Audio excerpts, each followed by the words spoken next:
La santé est sacrée, la santé est primordiale, la santé n'a pas de prix. Chers amis, salutations spéciales à vous. Salut, bienvenue dans cette émission, ladies and gentlemen, mesdames, demoiselles et messieurs. Partout où vous êtes, je vous aime, je vous salue et merci beaucoup de m'avoir reçu chez vous, dans vos maisons, dans vos chambres à coucher, dans vos salons, dans vos bureaux, sans permission ni frapper la porte. Directement, je suis là pour le compte de cette émission Astar Santé avec moi, Betty Massengou et Dr Ahmed. Voilà, salutations à l'ingénieur Davmou Bama. Et je pense aussi à ma fille chérie Joyce Davlin, coucou à vous, coucou aussi à ma maman chérie, maman Kati Bakissa, la joie Amado Pichou na l'hymne national, grande sœur à Yamoto, grande sœur Yamotema, Motema et papa aimé depuis Paris, de gros coucou à vous, champion Ka aimé depuis Kenya, Washington, Wanzambi, Mbonda toujours depuis Kenya, et aujourd'hui nous allons parler d'un nouveau sujet, Blaise Kava Igwe, il y a eu Angoana, donc voilà. Mauvaise haleine, ebele à ba maman, ebele à ba papa, boza ko se plaindre. Partenaire na yo alumbaka munoko solo. Moyen ata opesi bisou ezate. Moyen ata o embrasser ezate. Pendant ba fête, ozomona que papa azobima na ba odeur moko ya mabe na munoko. Maman azobima na ba odeur moko ya mabe na munoko. Nini ezaka à la base ya mauvaise haleine. Cause nango ezalaka nini, ba conséquence nango eutaka wapi, ebandaka ndenge nini, et puis ndenge nini yo oza nango okoki ko se faire soigner. Toza na ba produits ebele avec Dr Ahmed eza awa bozomona nango sur ces plateaux aondolakisa bino moko moko po boyeba na maladie o boza na yango ndenge nini bokoki ko se faire soigner. Papa yo belaka hémorroïde bakisi ezali, kyste, cancer, faiblesse sexuelle, éjaculation précoce, hépatite, oza na maladie ya hémorroïde, oza na maladie ya prostate, diabète, bakisi ezali. Docteur Ahmed, bonjour. Oui, bonjour maman Betty. Oui, bonne santé. Oui, Nangola Nzambe tozobika.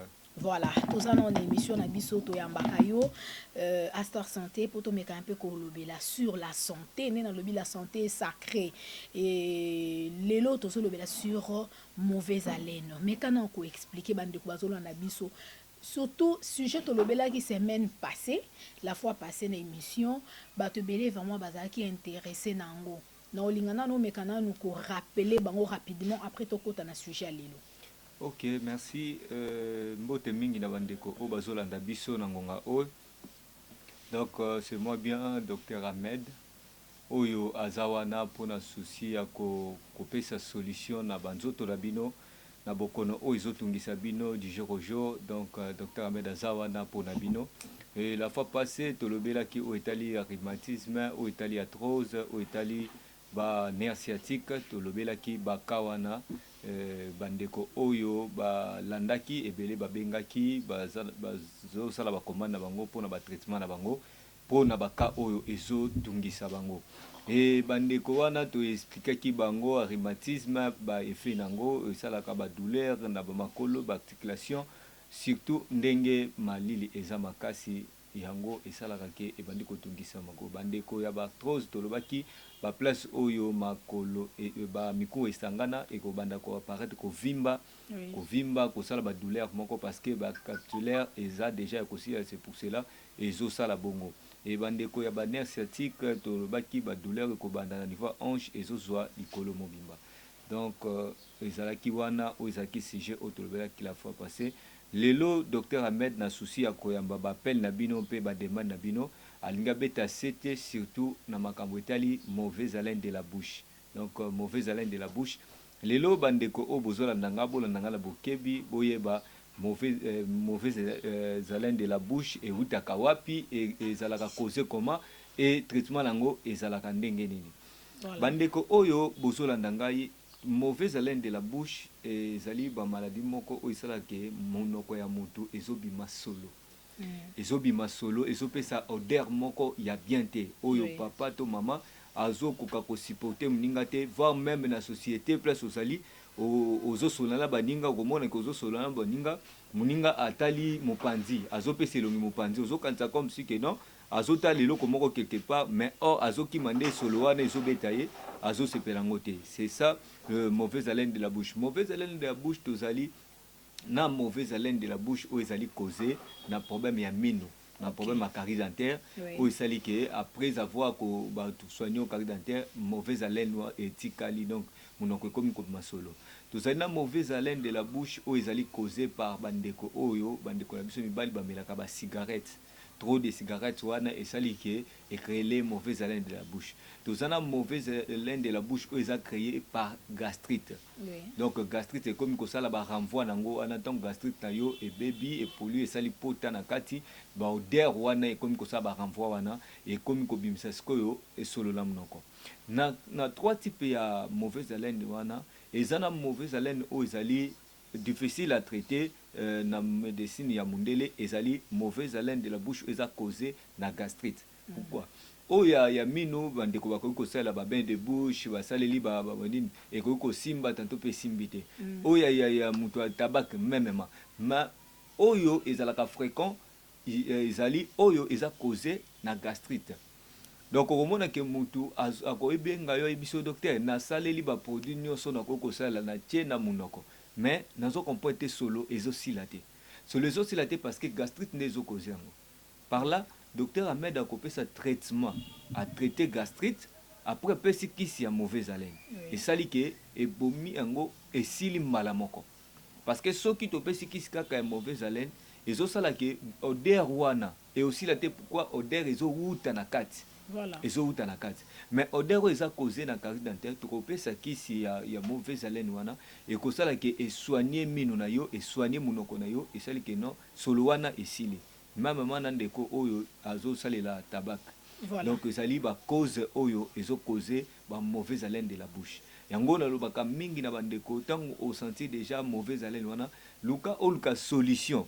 Il y a problème na causer la te que non okoma kobetsa batu libaku na ba société na partout bozali okoma kobetsa batu libaku to yo moko bandeko se sentir gênant pourquoi soki na solana batu batalaka ngate batalaka mpanzi bazotala mpanzi parce que odeur wana yo moko kozala oyoka yango te mais batu oyo yo zana bango bayoka yango ezana mutu mususu akoko yoka yango ayebisi yo mais zana mutu mususu ayebiso te mais akimako kaka akimaka kota soki bozo solola azotala mpanzi azokimisa zolo na ye pour que ayeka solo wana te mais tango oyo mutu approcher yo ayebisi yo va même yo moko okosala okokosala nini test wana okoki kozwa loboko no tie na munoko omeki kofula okobimisa gaz omona solo oyo ekobeta ono munoko o comprendre que solo wana eza oyo baninga bayokaka yango baevitaka kosolola na yo batalaka yo na elongi. Voilà. Donc eza wana oyo ezali sujet na biso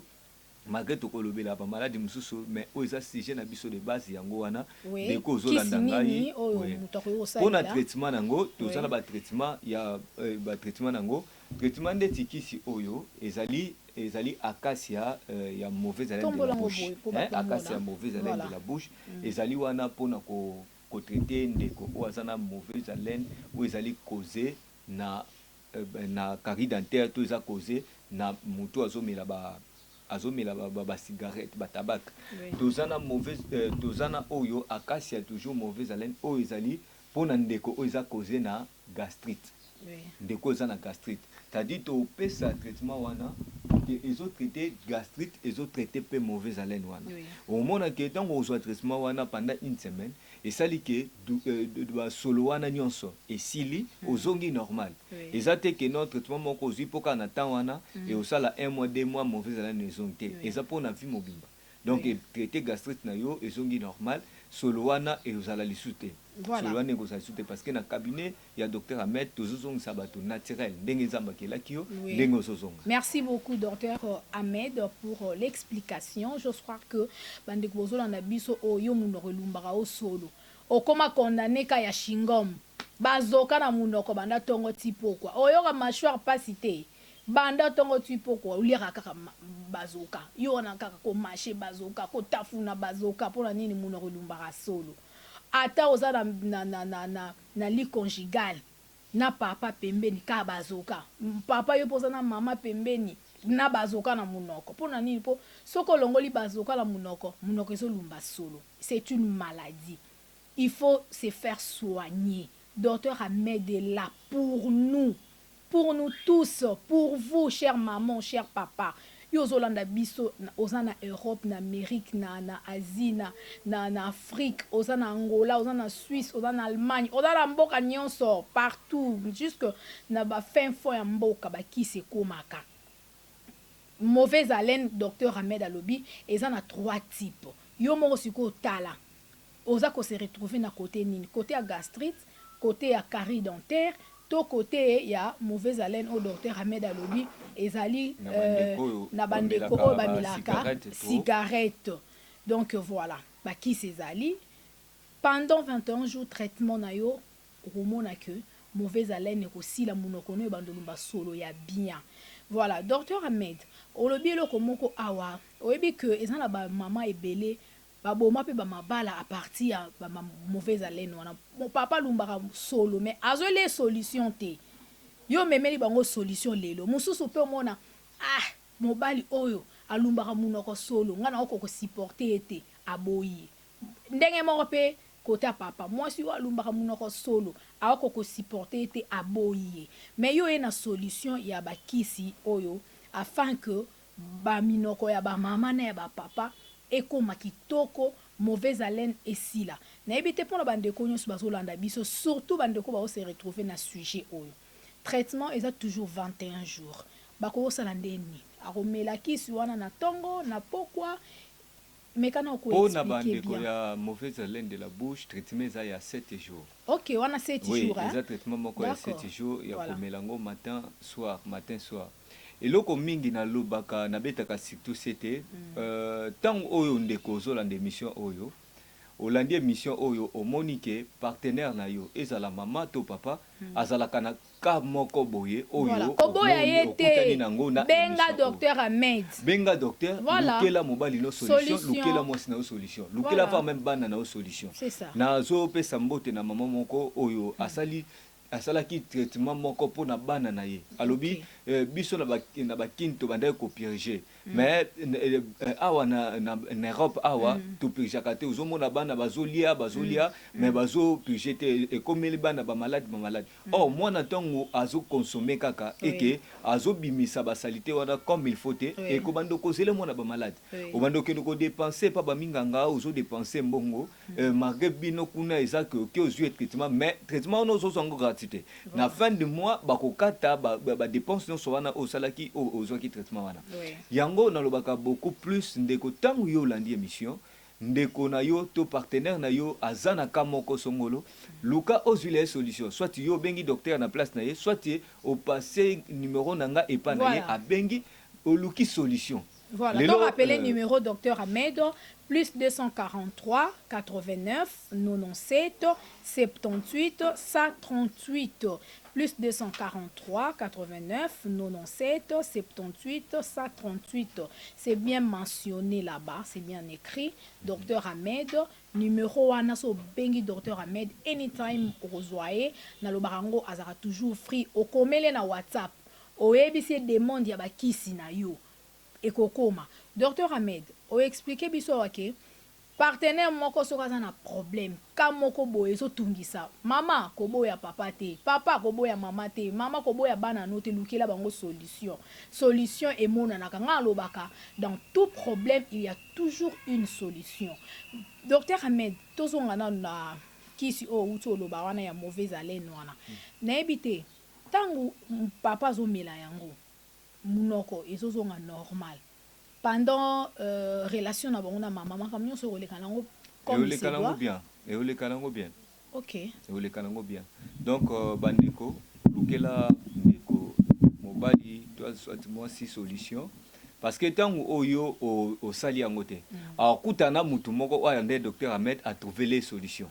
Ozomona que tant mutu alibanda a trouvé les solutions yo moko teki mwasi na yo moko teki mobali na yo parce que tant mutu azobela azana posa solution moko tant azomona ke mutu azana ye a trouver les solutions te amoni mutu moko libanda o azo se soucier na kana ye a trouver les solutions eza oteki mobali oteki mwasi yango na betaka c'était beaucoup plus na bandeko nyonso o bozana baka o ezotungisa bino baka o ezotungisa bino docteur Medela poser kana yo opposé kana yo docteur Ahmed akoyeba solution nini ya kisi akosala pour a traiter ka ozanango neti ndeko moko ya mosi abengi ngai alobi akene hôpital bayebisi ni ke cause ya stérilité na ye ba ouvert na ye ba maki na ye wana et se développer kate ezo se développer te pourquoi parce que ezana infection moko ya makasi o wana eza wana ezo empêcher développement ya ba maki ndeko mwasi azana na problème donc tant azo sala traitement na ye à cause de solution nzamba opambula ozomwana et na sepeli susu na mama mususu mama wana ayekini avazonga alobino il faut nakutana na docteur Ahmed na trouver le mobile nanga solution asombeli mobile na ye azuli mobile ne o izaba produit approprié pour na kana ye amemeli mobile ne poisson sa mobile ne malamu base malamu bango wana ayebi ke mobile nanga azaka na problème moko o izo sala ke nzoto na yaki mobile esala ka lisusu bien te et donc na sepela ka comme il faut te na mobile nanga ndenge na kutana docteur Ahmed il faut na lukela mobile nanga solution moi ça boitonga lukela mobile ne solution mobile na zongi naturel est-ce que mobile wana a trahir était pourquoi voilà au lieu que de libanda moi si a trouvé mobile ne solution et même que mobile ce qui a trouvé le mobile solution ya kamoko yango na lobaka ole au divorcer pour na kamoko o style malade zambe tongo akilaki mobile na yo akilaki mwasi na yo akilaki na malade wana te o asanango c'est-à-dire malade yekoya ezoya à partir ya biloko tozo consommer ezomemela biso malade et surtout ndeko ya Europe nyonso o bakonsomaka eza na ba produits chimiques tout eza na ba produits chimiques na kati c'est pour cela ezo causer bango ba maladie ya ba tension ezo causer bango ba sucre ezo causer bango ba faiblesse sexuelle ezo causer bango ba hémorroïdes ezo causer bango ba maladie belé ba maladie belé na nzoto docteur Ahmed namoni kisi oyo surtout na likambo utolo baya ngala encourager ba maman o bazola mibali na bango solution hein tant on moni que qui mobile ya papa ezo fonctionner sous bien te olbinga mo fona lukele solution pas docteur Ahmed na redémarrer sous qui mobile na ezala honneur na yo ezala fierté na yo au lieu okende libanda obima na chauffeur na boy na yo to obima soki na chef no bureau to na nini pour mobile no ndako qui mobile eza bien te c'est mieux que lukela mobile no solution de même pe mobile au lieu obima libanda na ba bonne na ba servante na bino ndako to ba secrétaire lukela mama solution docteur Ahmed azawana docteur Ahmed eloko mokonga na lobi kisi ya kozongisa ki mobali makasi pour wana vraiment eza eloko yo ezotia mbulu yekina ba mabala surtout na bandeko na biso baza na Europe bazokutana nango omona mutu mususu apesa raison ote malili ezalaka ne makasi ki mobali ezokonda malili ezalaka makasi nazokoka susu ko fonctionner bien te kisi nini oyo redémarra kambala mo ki mobali ya mutu oyo meka un peu kolakisa bandeko na biso comment bakoki kosala surtout ba mibali oyo bakoma na bango ba impuissant nazali na uku force awa uku force oyo ezali mpona kozongisa papa ki mobali na ye azonga naturel parce que lelo mama Betty ezana bandeko mingi akutana na ka moko ya faiblesse akoma kozwa ba stimulant ezaka na kinte ça partout dans le monde voilà ba comment ozwa ba stimulant ozo sala ke avant à se penser maman il faut azwa stimulant moko et voir même bandeko belé o basala ki ba AVC basala